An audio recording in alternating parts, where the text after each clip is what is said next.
మద్యం కుంభకోణం కేసులో నిందితుల బెయిల్ పిటిషన్లపై విజయవాడ ఏసీబీ కోర్టులో విచారణ జరిగింది. ప్రాసిక్యూషన్ తరపున సీనియర్ న్యాయవాది సిద్ధార్థ్ లోత్రా వాదనలు వినిపించగా నిందితుల తరపున పొన్నవోలు సుధాకర్ రెడ్డి మరికొందరు న్యాయవాదులు తమ వాదనలు వినిపించారు.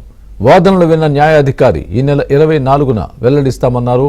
నిందితుల రిమాండ్ను ఈ నెల 24 వరకు పొడిగించారు. మరోవైపు విదేశాలకు వెళ్లేందుకు వైసీపీ ఎంపీ మిథున్ రెడ్డికి షరతులతో ఏసీబీ కోర్టు అనుమతిచ్చింది.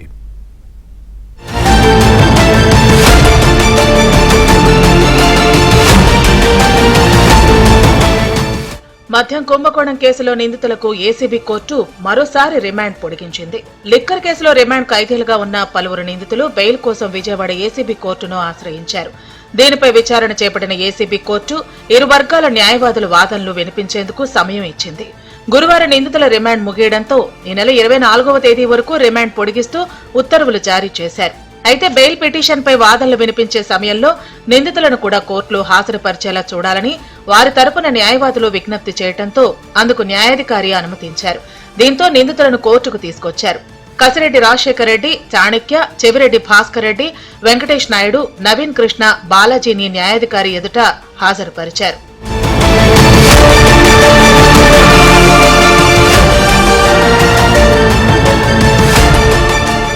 ప్రాసిక్యూషన్ తరపున సీనియర్ న్యాయవాది సిద్ధార్థ్ లోత్రా వర్చువల్ గా వాదనలు వినిపించారు. నిందితులకు బెయిల్ మంజూరు చేస్తే తమ పలుకుబడితో కేసును తారుమారు చేస్తారని, వారికి రాజకీయ అండదండలు ఉన్నాయని కోర్టు దృష్టికి తీసుకెళ్లారు. కేసులో చెవిరెడ్డి, కసిరెడ్డి పాత్రలు చాలా కీలకంగా ఉన్నాయని, ఈ అంశాలను పరిగణలోకి తీసుకుని వారికి బెయిల్ మంజూరు చేయవద్దని కోర్టుకు విన్నవించారు. లంచ్ బ్రేక్ అనంతరం నిందితుల తరపున పొన్నవోలు సుధాకర్ రెడ్డి, ఇతర న్యాయవాదులు వాదనలు వినిపించారు. మద్యం కుంభకోణం కేసు పూర్తిగా రాజకీయ కోణంలో చూడాల్సిన అంశమని, ఎక్కడా ఎటువంటి ఆధారాలు లేకపోయినా ఉద్దేశపూర్వకంగానే కేసులు పెట్టారని వాదనలు వినిపించారు.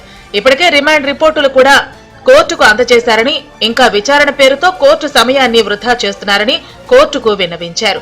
ఇరు వర్గాల న్యాయవాదుల వాదనలు నోట్ చేసుకున్న న్యాయాధికారి భాస్కర్ రావు నిందితుల రిమాండ్ను ఈ నెల 24 వరకు పొడిగించారు.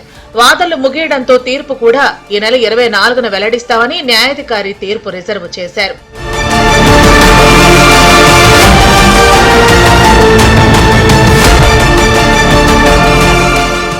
మరోవైపు లిక్కర్ కేసులో నిందితుడిగా ఉన్న YCP MP Mithun Reddy petition పైన ఏసీబీ కోర్టులో విచారణ జరిగింది.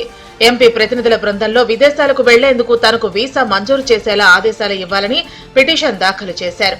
ఈ పిటిషన్ పై ఇరు వర్గాల న్యాయవాదుల వాదనలు ముగియటంతో మిథున్ రెడ్డి పర్యటనకు ఏసీబీ కోర్టు అనుమతినిచ్చింది. ఈ నెల 23 నుంచి నవంబర్ 4వ తేదీ వరకు న్యూయార్క్ వెళ్లడానికి కోర్టు అనుమతి ఇచ్చింది. దీనికి సంబంధించి న్యాయాధికారి కొన్ని షరతులు విధించారు.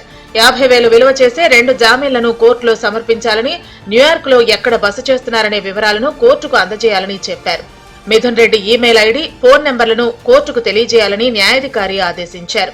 పర్యటన ముగించుకుని వచ్చిన వెంటనే సిట్ అధికారులకు పాస్పోర్ట్ ను అప్పగించాలని షరతు విధించారు. న్యూయార్క్ వెళ్లి రావడానికి తీసిన విమాన టికెట్లు, ఫోటోస్టాట్ కాపీలను కోర్టులో సమర్పించాలని ఆదేశాల్లో స్పష్టం చేశారు.